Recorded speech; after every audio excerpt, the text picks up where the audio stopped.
So, pretty much back from Sundance. Had a very long weekend. Lots to talk about. Lots of reviews coming your way for sure as well. So stay tuned for all of that because we're going to talk a lot.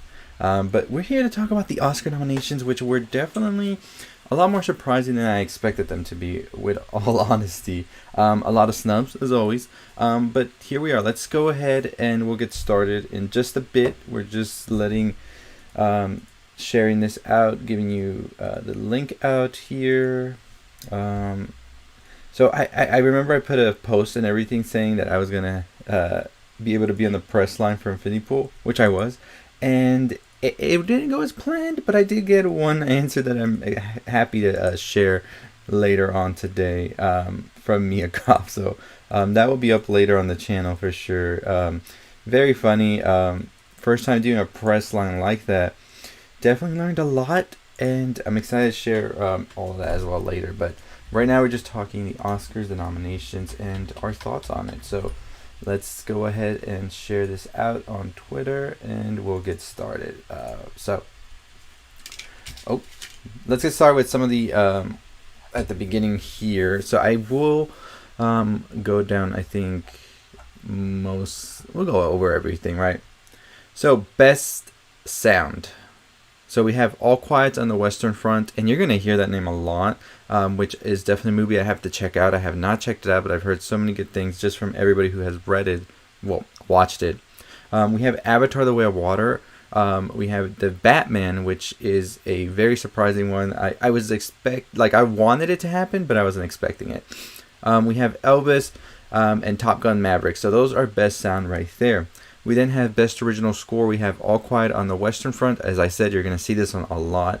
Babylon, no surprise there. I think Babylon does have a great score. The Banshees of Inisherin, Everything Everywhere All at Once, and The Fabelmans. So this is where we start getting our Everything Everywhere All at Once sweep.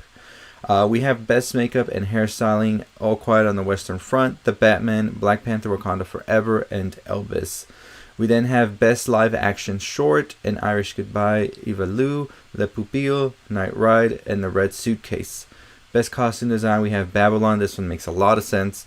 Black Panther Wakanda Forever as well makes a lot of sense. Elvis makes a lot of sense. All of these make a lot of sense. Everything Everywhere All at Once, and Miss Harris Goes to Paris. Best Animated Short Film, The Boy, the Mole, The Fox and the Horse, The Flying Sailor. I do actually want to watch this one. And I actually will be watching it. I think it was part of a Sundance thing. Ice Merchants, My Years of Nyx, and Ostrich Told Me the World is Fake, and I think I believe it. Then we have Best Animated Feature Film, which we have Guillermo del Toro's Pinocchio, Marcel the Shell with Shoes On, Puss in Boots: The Last Wish, The Sea Beast, and Turning Red. And let's just say this is a hard one right here, and I think it's one of the best lists we've had for animated feature in a while. All of these contenders definitely can win, so we'll see what happens with that one. We have Best Visual Effects. We have All Quiet on the Western Front, Avatar: The Way of Water, a lot of sense. The Batman, Black Panther Wakanda Forever, Top Gun: Maverick. Yeah, definitely all of these very much they're high in terms of quality, and I would be excited for any of these to win as well. Best Product Design, we have All Quiet on the Western Front, Avatar: The Way of Water, Babylon, Elvis, The Fabelmans. Best Original Song, I think, is where we had a lot of good movies come up here. We have, of course, Applause from Tell It Like a Woman, Hold My Hand from Top Gun: Maverick, Lift Me Up from Black Panther Wakanda Forever, Natu Natu from RRR, and This Is a Life from Everything Everywhere All at Once. All these songs, definitely. This is a hard one for sure, but we're excited for this. Here's where I start getting into the movies I think where we get to see some snubs. So Best International Feature Film, All Quiet on the Western Front, Argentina 1985, Close, E.O., The Quiet Girl. So I think these are all solid, but I was really disappointed that we didn't get Holy Spider in here. I've been talking about Holy Spider for a while now, ever since I saw it at the Houston Cinema Arts Society Festival. And I'm just disappointed that it wasn't on here, because I think it's one of the best movies of the year, one of the most important, if not the most important movie of the year. So I was very disappointed to not see it get nominated for International Feature Film, but this is where we are. We have Best Film Editing. We have The Banshees of Inisherin. We have Elvis. We have Everything Everywhere All at Once. We have Tar and Top Gun Maverick. We have Best Documentary Short Film. We have The Elephant Whisperers. We have Hollout. We have How Do You Want to Measure a Year? The Martha Mitchell Effect, and Stranger at the Gate. I have not watched either of any of those. For Best Documentary, we have All That Breathes. We have All the Beauty and the Bloodshed, which I've heard so much about. I do want to check that out. We have Fire of Love, A House Made of Splinters, and Navalny. I'm actually going to be checking this out. It was part of the Sundance program, so I'd definitely be checking that out. Best Cinematography. We have All Quiet on the Western Front. We have Bardo, False Chronicles of a Handful of Truths. The first time I see this name come up, and I'm kind of surprised by that. We have Elvis. We have Empire of Light and Tar. Empire of Light I have not checked out. I've heard mixed reviews, but Roger Deakins, I think, is somebody who always gives great work. From the trailer alone, we can tell. Best Original Screenplay. We have The Banshees of Inisherin, Everything Everywhere All at Once, Fablemans, Tar, and Triangle of Sadness. And this is where it gets hard because all of these were outstanding, honestly. From a writing perspective and everything, I think we definitely feel that Tar and Banshees might have that going between them because of all the dialogue. But Everything Everywhere All at Once, I would not count out either, but definitely a good, solid list right there. Best Adapted Screenplay, we have All Quiet on the Western Front. We have Glass Onions, A Knives Out Mystery. We have Living and Top Gun Maverick and Woman Talking. Definitely a solid one right there as well. I feel like Woman Talking could easily take that just by the amount of dialogue that was had in that movie that was just so great and flowed so seamlessly. So definitely Woman Talking, I could definitely see that one right there. We have Best Supporting Actress. We have Angela Bassett from Black Panther Wakanda Forever. We have Hong Shaw from The Whale. We have Carrie Condon from The Banshees of Inisherin. We have Jamie Lee Curtis for Everything Everywhere All at Once. And we have Stephanie Hsu for Everything Everywhere All at Once. So I definitely do think that this one's a hard one. I really did like Angela Bassett's performance in Black Panther Wakanda Forever, but Stephanie Hsu, I think, played such an amazing role in Everything Everywhere All at Once. So either one of those two taking it, I wouldn't be mad, and I'm good. I'm happy that Stephanie got the nomination for sure, and I would be very happy if she got the award as well. But Angela Bassett did do a very good job in Black Panther Wakanda Forever. So for me, it's between those two. We'll see. Best Supporting Actor, we have Brendan Gleeson for The Banshees of Inisherin. We have Brian Tyree Henry in Causeway, which I was surprised we saw Brian on here. I think he's such a phenomenal actor. Everything he's done, TV, movies, and all of that. So I was happy to see him on here, and that the Academy got something like that they've been needing to do for a while now. We have Judd Hirsch for The Fablemans. We have Barry Keoghan for The Banshees of Inisherin. And we have Ke Huy Quan for Everything Everywhere All at Once. I love Brian Tyree Henry and I love Ke Huy Quan, so I'm good if either of them take this home. And yeah, I think they did some amazing performances for sure. Best Lead Actress, we have Cate Blanchett for Tar, Ana de Armas from Blonde, which was a surprise to everyone, Andrea Riseborough for To Leslie, which was another surprise, Michelle Williams for The Fablemans, another surprise, Michelle Yeoh, Everything Everywhere All at Once.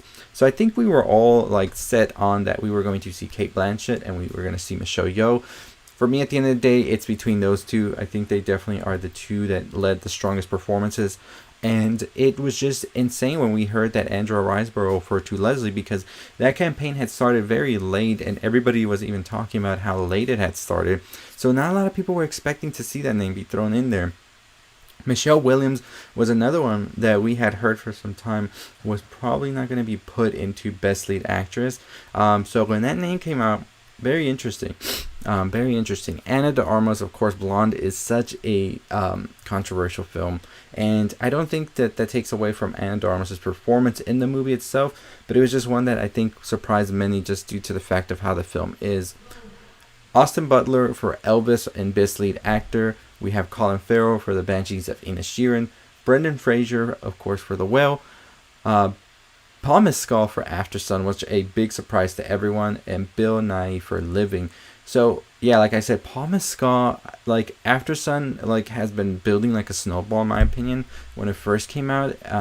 and now more people are seeing it, talking about all of that, and I can't escape it on my feed. I definitely do need to check it out though, so I will be checking that movie out as well. It's just, I just hear it's so heartbreaking. I try to be a little bit like with heartbreak movies because I am a crier, so I definitely do take my time before I go to see these movies. So I do have to check out After Sun.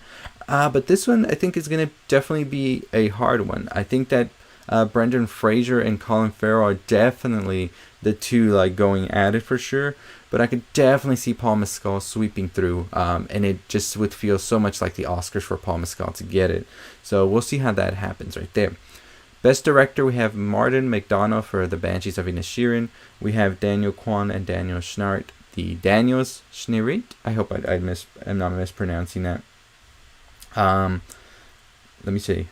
I'm seeing that I am having some trouble here. Okay, so we should be good. We have Steven Spielberg for The Fabelmans, Todd Field for Tar, and Ruben Östlund for Triangle of Sadness.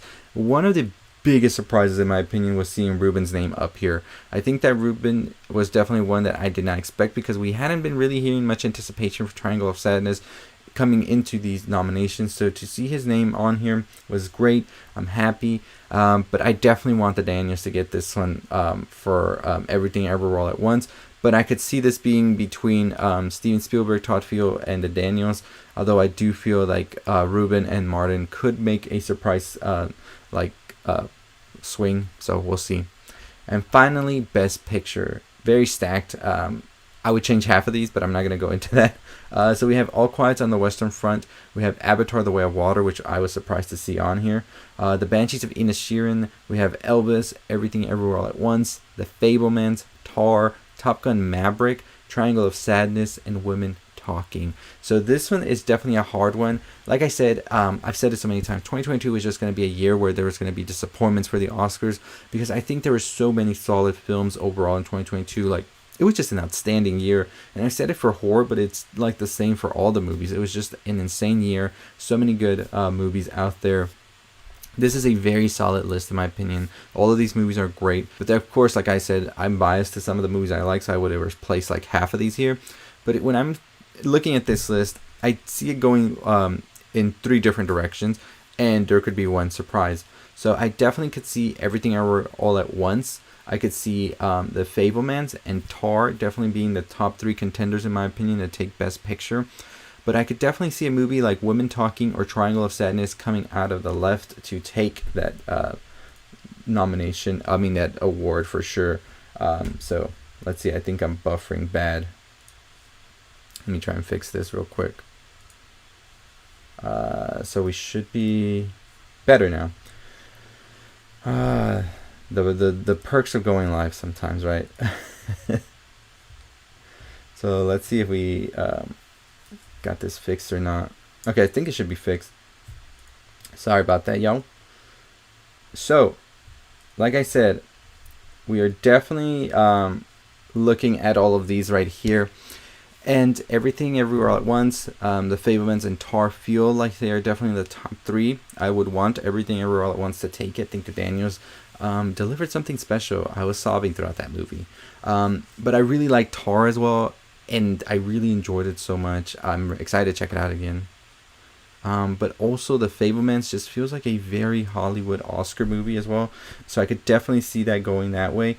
And then Woman Talking, like I said, and Triangle of Sadness seem like those movies, like, when there's an Oscar, Best Picture and everything, and then one movie comes out of nowhere and takes it.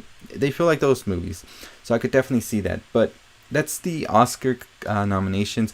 My thoughts and opinions on it throughout. So yeah, I will be doing a video telling you which ones I think should win. That will be later tonight. I do have a video on Infinity Pool coming out later, and I do have a lot of videos I need to get to for Sundance as well, that I will be doing a lot of movies, reviews and stuff. So stay tuned for all of that today. But overall, what a great and interesting, surprising morning, right? I'm rooting for Everything Everywhere All at Once, 100%. A lot of nominations for them. So we'll see what happens. Like I said, overall, I'm excited. A great list. So if you're watching this after, let me know which ones were you want to win, which ones were you more mad got snubbed, and which ones were you most excited to see get nominated. Overall, like I said, it was such a great and interesting morning. I do have to check out a couple of these movies for sure before I do make some of these predictions. So All Quiet on the Western Front, I still have to watch for Best Picture. And I do want to watch that movie with Andrea Riseborough to Leslie. So I will be checking that and After Sun. I think those are the only movies I have not watched out of all these contenders. So we'll definitely be continue on this Oscars nominations and everything throughout the week. So stay tuned.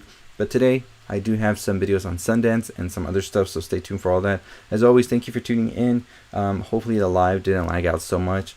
And if you're watching this after you're watching currently, make sure you subscribe, like, comment, share, all that good stuff. We're on the road to 30,000 subscribers, less than 4,000 to go, so super excited for that. But as always, I'll see all of you next time. Stay safe, stay positive.